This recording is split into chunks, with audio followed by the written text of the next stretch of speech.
Okay, so this next video in Easy Hypertrophy is going to talk about my other big inspiration for this sort of programming, which is HardGainer. HardGainer is a company created by Stuart McRobert, I think back in like 1984 or 88, but I know he was publishing magazines, a HardGainer Magazine, hard copy, from like 88 to 2004. I've been fortunate enough to somehow get my hands on like every copy. There's a guy on Facebook somewhere in like Austin, Texas or something which if you're watching this video, a guy from Austin, Texas who sold me those HardGainer magazines for like $100. Thank you. I appreciate it and I love them. But, you know, I kind of grew up too late for the HardGainer magazine phase, right? Which is unfortunate because I think it had some really great stuff. I think Stuart McRobert came around and he created this HardGainer magazine and he wrote some books to go along with it, like Brawn and Beyond Brawn were the two popular ones he wrote. And he got a bunch of other writers and contributors and coaches and personal trainers who kind of lived and breathed the HardGainer way, which is kind of largely HardGainers inspired by guys like Perry Radar, right? Abbreviated training. That's what HardGainer is. I put HardGainer up here, but I could have very much just said abbreviated training. And these are guys who basically believed, hey, training like Arnold Schwarzenegger is not going to get you, the average person, great results. It's going to burn you out. It's going to get you injured. It's going to leave you frustrated with how much time you're spending for the results you're getting. And you probably would get better results from a more simple approach with less volume and focusing instead on prioritizing things like recovery and progressive overload.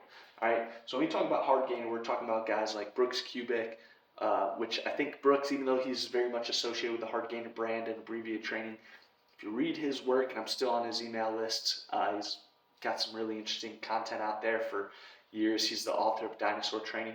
I don't think Brooks Kubik ever really was a HardGainer, right? I think he was always someone who was naturally very strong, and he built a decent amount of muscle, but he's a strength athlete, you know, through and through, and he was a national bench press record holder for a long time. And Brooks is associated with the HardGainer community, but his programs tend to have a little bit more volume and intensity than most of those HardGainer contributors, right? But that's not all bad because, and I'll get to it in the cons here, because I think a lot of HardGainer contributors are and were intentionally way more minimalist just for the sake of doing less and to be contrarian to what mainstream bodybuilding magazines were pumping out there. But HardGainer was cool. It's a cool group of magazines. Gosh, like I said, I must have like 300 copies from 1988 to 2004, and they're pretty neat. Tons of different contributing authors and stuff. Some really intelligent people contributed to them back in the 90s, like Lyle McDonald. You know, long before I knew who he was writing for HardGainer, some nutritional and natural bodybuilding type stuff for them. But overall, I think it was a really cool magazine. They brought it back, the HardGainer 2.0, the digital copy. I subscribed to it for a while, but I just couldn't keep up with it. But it's kind of bringing back, and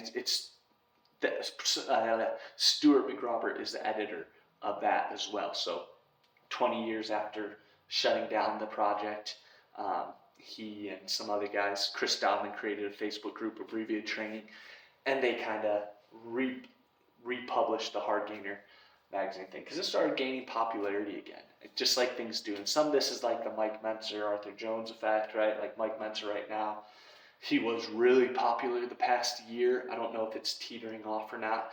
I've kind of stopped following all that. But, you know, generally on the scale of Mike Mentzer to Arnold Schwarzenegger, those are two extremes, right? And understand that neither of them trained exactly like they said or like they promoted. More than likely, most people for optimal results will fall somewhere in between those two extremes, okay? So, with that said, overall my experience with HardGainer was pretty good. I learned a lot from a lot of the authors from the magazine. I think Stuart's books are pretty good, though I will say, and I don't mean this to sound like shady or anything like that, but in Stuart's books, Brawn and Beyond Brawn, he has some really good information, but he also comes off a little bit like a whiner. at times, right? Like I couldn't help but feel like he was a guy who was just like making excuses and whining and like, and I guess it's popular nowadays in social media. Like you stand in your side of the sand and you point and say everyone else is wrong and they're all lying to you and they lied to me and they hurt me and they deserve to be in trouble. There's times in Brawn and Beyond Brawn where I felt like that was kind of like a repeated theme that kept coming on, right? And I was just like, oh, let's just like get past this part and get to the information, because the information is really good. But with any respect, HardGainer is basically abbreviated training. Abbreviated training is basically sensible training with a focus on building more muscle or strength. You can go, there's no single program with it, right? You kind of select your program based on what your priorities are. And but the idea is more high intensity, lower volume, lower frequency. That's, in a nutshell, that's abbreviated training.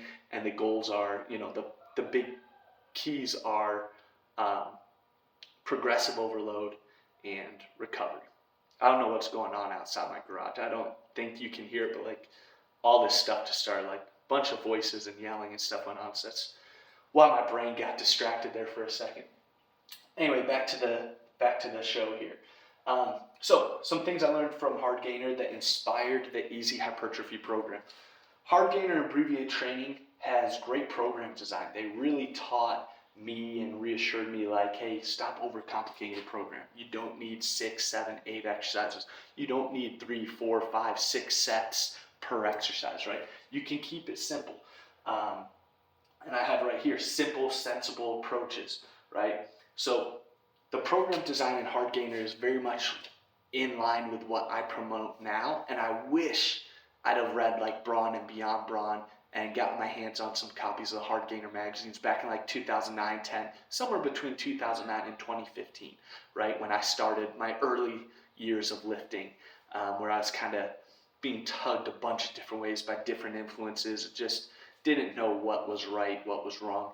I mean, heck, the first 4 years I lifted, I got most of my programs from bodybuilding.com, which we all know those were just cookie cutter, bro splits, whatever. Not that bro splits are necessarily bad. I think bro splits can be good, so don't take that as that. But basically, just kind of lousy program design on bodybuilding.com, just giving you workouts for 4 to 12 weeks and be like, do this.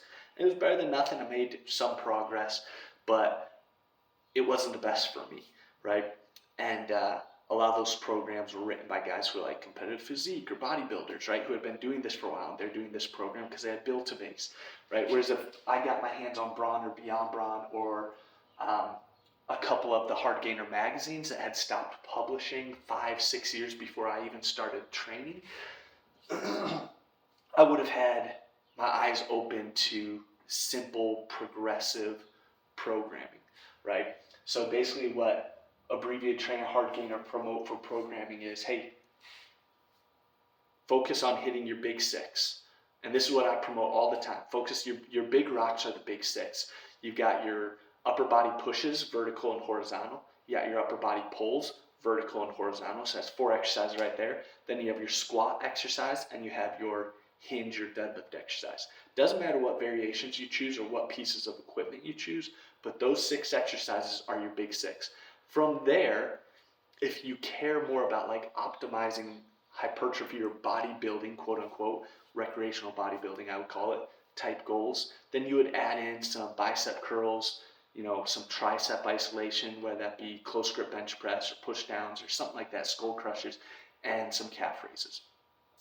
And then if you wanted to go even further, most people, they're like, you're probably good just stopping there. If you wanted to go even further, you could add in things like leg curls, leg extensions, maybe shrugs, maybe lateral raises, maybe grip training.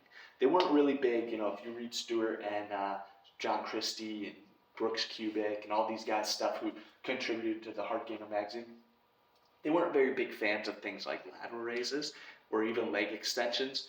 But some of them who, especially the ones that were competitive bodybuilders, a couple of names are skipping my brain right now, but two of them actually. Anyway, 2 of them are guys from the UK. They're competitive natural bodybuilders, and Ian Duckett is one of them. I can't remember the other guy, but they have a handful of competitive natural bodybuilders that use these methods, and they would use, they would add leg curls and leg extensions, and depending on how much trap growth they got from their upper body lifts and their deadlift variations, they might throw in shrugs, and occasionally, neither Ian Duckett definitely never did lateral raises, but generally that's what you're looking at. Like, hey, here's the big six. If you want to focus more on hypertrophy, hit the biceps, triceps, calves. If you want to go even further, you can add in some leg curls, lateral raises, leg extension, shrugs, stuff like that. If depending how much time and energy you have. So I think the program design is really good. That's simple programming in a nutshell. And they also promote, hey, do 1 to 3 sets per exercise, somewhere in that 5 to 15 rep range. This is all great.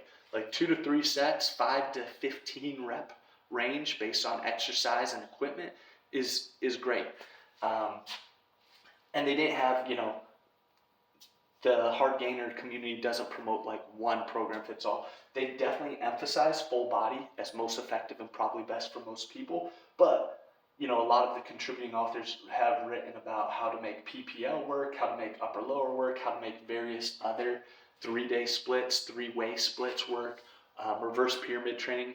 Martin Birkin, who is the founder of Lean Gains and kind of inspired Kino Body and Greg O'Gallagher and stuff like that, which most people probably know Kino Body more than Martin Birkin now. But Martin talks about all the time, or talked about when he was more active on like forums and social media, and in his Lean Gains book, he talked about all the time how Brawn and Beyond Brawn were the 2 books written by Stuart McRobert that really changed his training forever and led to his program design and how he developed his program. Like Lean Gains RPT, I think, is a pretty solid program for a lot of lifters. All right, so program design, really good from HardGainer, and you'll see when I write my easy hypertrophy template down that it's very much inspired by those sorts of principles, right? Hit 10 exercises or so in any in some sort of fashion, somewhere in that 5 to 15, I do rep range, somewhere in that 2 to 3 sets per exercise, all that stuff. So good stuff. They're hitting each muscle group relatively directly, right? You're not doing just one push, you're doing both horizontal. You're doing a bench press and overhead press. You're not doing just pull downs, you're doing pull downs and rows. You're not doing just deadlifts, you're doing deadlifts and a squat or leg press variation. So I think that was good. Again, they promoted patience and progressive overload. This was great. HardGainer Magazine and Abbreviated Training advocates were huge advocates for microplates. I mean, they were all about like, hey, linearly progress as long as you can, and then start working like a double progression where you add reps within that rep range and then add load once you, like, let's say 2 sets of 5 to 10 reps. When both sets of a certain weight can be completed with 10 reps, then you add weight. This is common sense, but this is something they were promoting. This is something I've always promoted, but it wasn't really talked about a lot in the fitness industry, right? The fitness industry programs a lot of times, especially on the bodybuilding and recreational bodybuilding side of the spectrum, they were overcomplicating programming by periodizing hypertrophy, right? Like do 3 sets of 12, and then after 4 weeks you're going to do 4 sets of 10, and then after 4 weeks you're going to do 5 sets of 8, and then you'll do 5 sets of 5, and then you'll start back over and do 3 sets of 15 or something. They had like just this weird half-assed periodization technique that was like a bastardized version of what Olympic lifters and powerlifters do. Let me just cut in here.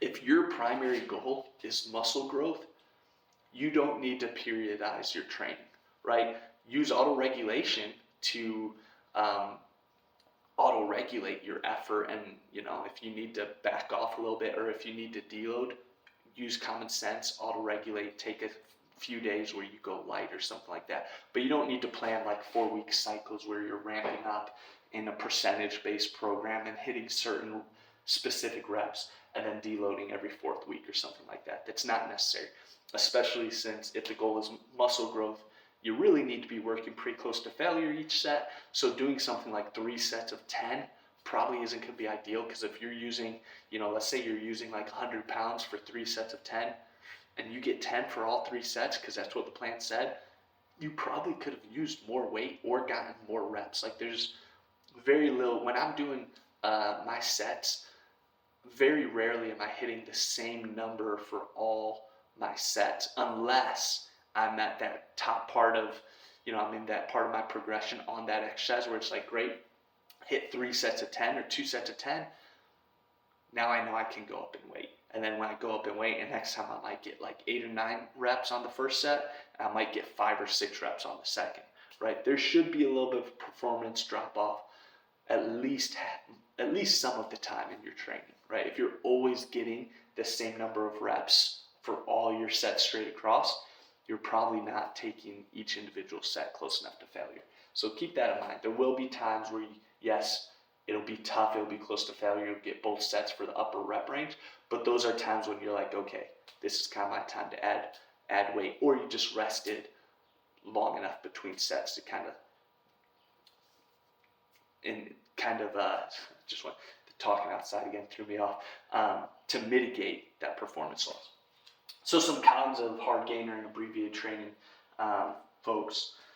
Dogmatic views on volume, frequency, and exercise selection. So I talked about how they cover a lot of exercise selection. They're not like specific about equipment and what specific exercise. Like you can do a seated dumbbell overhead press. You can do a machine overhead press.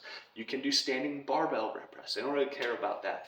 But what I mean by dogmatic view on exercise selection is they're intentionally minimalist in certain ways. Like a lot of, not all, but a lot of the HardGainer abbreviated training guys will be like, don't waste your time with leg extensions and leg curls, right? Again, if the goal is muscle growth, those exercises can really benefit, especially with the leg curl. I've talked about in other videos, so I won't go on about it here. And then dogmatic views on volume, frequency. This is an area that really kind of bothered me in all the HardGainer magazines and the abbreviated training forums and stuff, is they felt like you should never do more than 3 sets, and you should probably always do 1 or 2 sets per exercise. They also felt like you should never train more than 3 days per week, and that you'd probably be best off training just 2 days a week, or even 3 days every 2 weeks, right? Which kind of drove me crazy, because a lot of people are not strong enough to necessitate that much recovery. And that comes to the next con. This group is terrified of overtraining. When I was a member of I no longer have Facebook, or at least it's deactivated for a long time.